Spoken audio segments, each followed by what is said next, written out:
హంతకుడు ఏదో సందేశం ఇస్తున్నాడు, అదేంటో మనం కనిపెట్టాలి అని విక్రమ్ తన జూనియర్తో అన్నాడు. ఆ రాత్రి విక్రమ్కి నిద్ర పట్టలేదు. 4 హత్యలు, 4 బాధితులు. ఒకరు డాక్టర్, ఇంకొకరు లాయర్, 3వ వ్యక్తి ఒక జర్నలిస్ట్, ఇప్పుడు 4వ వ్యక్తి ఒక వ్యాపారవేత్త. వీళ్ళ మధ్య సంబంధం ఏంటి? హంతకుడు ఎందుకు ఆధారాలు వదలట్లేదు? ఈ చిక్కుముడి ఎలా విప్పాలి?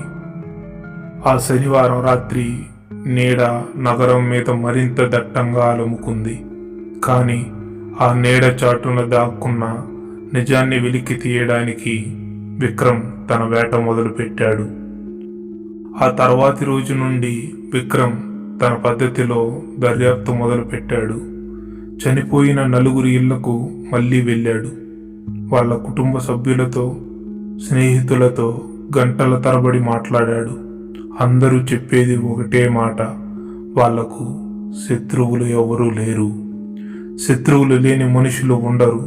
కాకపోతే ఆ శత్రువు ఎవరో మనకు తెలియదు అంతే.